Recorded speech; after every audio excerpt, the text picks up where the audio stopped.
அன்பின் வாழ்த்துதல். என் தேவன் நல்லவராயிருக்கிறார். அன்பு பிள்ளைகளே, தேவன் இன்றைக்கும் உங்களுக்கு ஒரு நன்மை செய்வார். ஒரு மகிமையான அற்புதங்களை செய்கிற நல்ல ஆண்டவராய் இருக்கிறார்.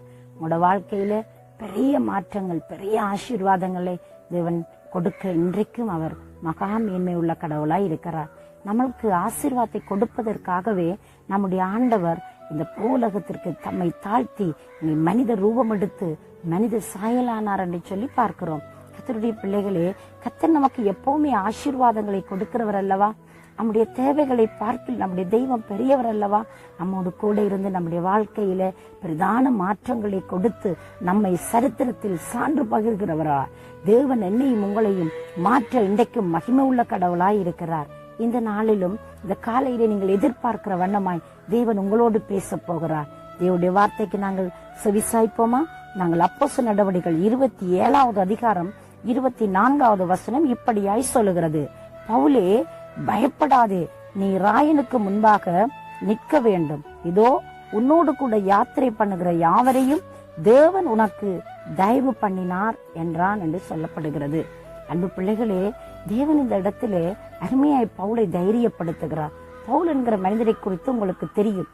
இவர் கமாலியலுக்கு கீழ் கல்வி கற்று ஒரு பெரிய சிறந்த கல்விமான், ஒரு பெரிய பண்டிதர் என்று கூட நாம் சொல்ல முடியலாம். இவர் ஒரு மிகவும் வைராக்கியமான ஒரு ஜூத குலத்தை சேர்ந்தவர். ஆண்டவருக்கு வைராக்கியத்தோடு செயல்பட்ட ஒரு தேவ மனிதர். தேவன் அவரை சந்தித்தார். தேவன் அவருடைய வாழ்க்கையில பெரிய காரியங்களை செய்தார். அவருடைய வாழ்க்கையிலே பட்டணங்கள் தோறும் அவருடைய பணிகளிலே தேவன் நடக்க வேண்டிய சில காரியங்களை குறித்து பவுலோடு பேசிக் கொண்டிருக்கிறார். இப்பொழுது ஒரு கப்பல் பிரயாணத்தை மேற்கொள்கிறார்கள். அந்த கப்பல் மிகவும் சேதப்படத்தக்கதாய் அந்த காற்றும் அலைகளும் கொந்தளிப்புகளும் அங்கே படகிலே மிக வருத்தத்தை உண்டாக்கினது. அந்த இடத்தில் எல்லாரும் பயந்து போய் இருக்கிற பொழுது பவுல் எழுந்து நின்று திடன் சொல்லி தைரியப்படுத்தினார். ஆண்டவர் பவுலுக்கு கொடுத்த வார்த்தை தான் அவ்வளவு பிரச்சனையின் நடுவிலும் தைரியமாய் நிற்க பவுலை வைத்தது. அந்த இடத்திலே பவுலுடைய வாழ்க்கையிலே அவர் ராயனுக்கு முன்பதாக நிற்க வேண்டும் என்பது தேவனுடைய தீர்மானம்.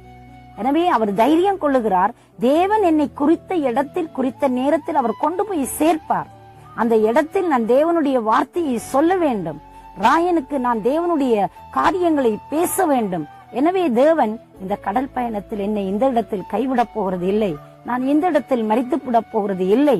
எனக்கு தேவன் அற்புதம் செய்வார் என்ற நம்பிக்கையோடு இருக்கிற பொழுதுதான் வார்த்தை இப்படியாய் சொல்லுகிறது.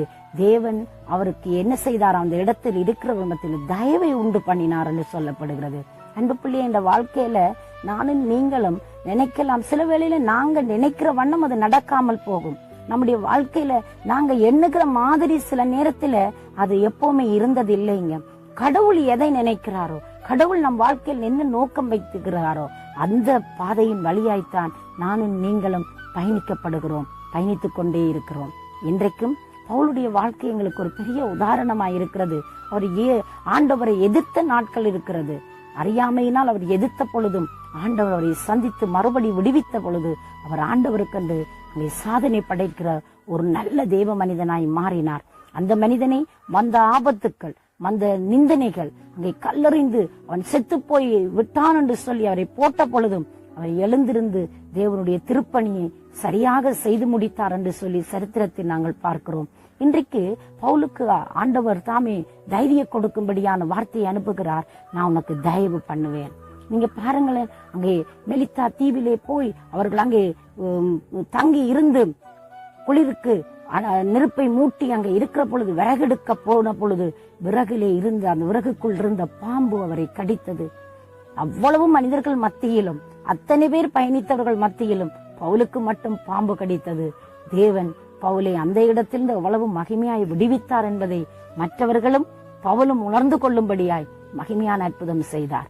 அந்த பாம்பு கடித்து அவன் செத்து போய் விடுவான் என்று எல்லாரும் எதிர்பார்த்து கொண்டிருக்கிற பொழுது ஆண்டவர் அதிலிருந்து தப்புவித்து அங்கே தீயிலே உதறினார். அந்த பாம்பு செத்து போனது என்று பார்க்கிறோம். தேவனுடைய பிள்ளைக்கு எதிராய் எது வந்தாலும் தேவன் சும்மா இருக்க மாட்டார்.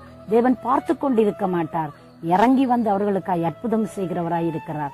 செங்கடலை பிளந்து நடத்துற பொழுது ஆண்டவர் மோசைக்கு சொல்லுகிறார், நீங்கள் அமிழ்ந்து போக மாட்டீங்க, நீங்க அழிஞ்சு போக மாட்டீங்க, நீங்க சும்மா இருப்பீங்க, நான் உங்களுக்காய் யுத்தம் பண்ணுவேன் என்று சொன்னார். பாத்தீங்களா ஆண்டவருடைய யுத்தத்தை? எந்த செங்கடல் அவர்களுக்கு தடையாயிருந்ததோ அது பயந்து ஒதுங்கி நின்றது போல 2ஆய் பிரிந்தது. மக்கள் மகிமையாய் வெற்றி களிப்போடு ஆடலோடு பாடலோடு அந்த இடத்தில் இருந்து அவர்கள் கடந்து செல்கிறார் என்று சொல்லி நாங்கள் பார்க்கிறோம். அன்பு பிள்ளைகளே, அந்த ஆண்டவர் அங்கே எந்த செங்கடல் வழிவிட்டு கொடுத்ததோ அதே செங்கடல் எதிரி படைக்கு புதைகுழியாய் மாறி ஒரு ஈயக்குண்டு அமிழ்ந்தது போல அவர்கள் எல்லாரும் அமிழ்ந்து அழிந்து போனார்கள். ஆனால் தேவஜனமோ பாடி புகழ்ந்து கர்த்தரை மகிமைப்படுத்தி கொண்டு கடந்து போனது. பவுல் செத்து போய் விடுவான் என்று சொல்லி எல்லாரும் நினைத்த பொழுது தேவன் அதிலிருந்து தப்புவித்து எல்லார் மத்தியிலும் தயவை உண்டு பண்ணி தேவனுடைய திட்டத்தின் பால் தேவனுடைய சித்தத்தின்படி அவர் எல்லாவற்றிலும் எல்லா இடங்களிலும் தேவனுடைய வார்த்தையை திருவசனத்தை வல்லமையாய் அதிகாரத்தோடு ஆதாரத்தோடு பிரசங்கம் பண்ணி தேவனே அங்கே மகிமையானவர் கர்த்தரே தெய்வம் என்பதை உறுதிப்படுத்தினார். தேவன் சொன்ன வார்த்தைகள் ஒன்றும் வெறுமனையாகல, அவர் வாக்கினால் சொன்னதை கரத்தினால் நிறைவேற்றுகிற கடவுளாயிருக்கிறார். பவுலின் கையினால் தேவன் விசுவசித்த அற்புதங்களை செய்தார் என்று அப்போஸ்தலர் நடவடிக்கைகளிலே நாங்கள் படிக்கிறோமே. அன்பு பிள்ளைகளே, இன்றைக்கும் பவுலுக்கு தயவுண்டு பண்ணி பவுலுடைய வாழ்க்கையிலே தேவன் வைத்ததான திட்டத்தை அவர் நிறைவேற்றி முடித்தது போல இன்றைக்கும் தேவன் அற்புதம் செய்ய வல்லவராயிருக்கிறார். அவரை நோக்கி பார்க்க எத்தனை பேர் ஆயத்தமாயிருக்கிறீங்க? உங்களுக்கு எந்த இடத்தில் தயவு வேண்டும், எந்த இடத்தில் இரக்கம் வேண்டும், எந்த இடத்தில் சுகம் வேண்டும், எந்த இடத்தில் பலன் வேணும், தேவன் உங்களை கொண்டு செய்யும் காரியமளவு உங்களை கைவிட மாட்டார். உங்களுக்கு எப்பவுமே தேவன் அதிசயங்களை அற்புதங்களை செய்கிறவராயிருக்கிறார். அவர் சொன்னதை செய்கிறவர், செய்கிறதையே சொல்லுவார்.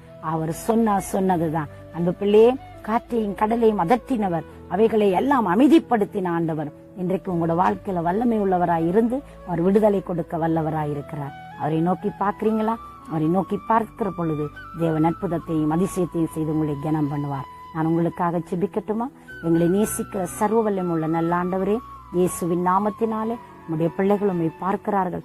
எந்த இடத்தில் தயவு இரக்கம் தேவை என்று நிற்கிறாங்களோ அப்பா, நீங்க உதவி செய்யுங்க.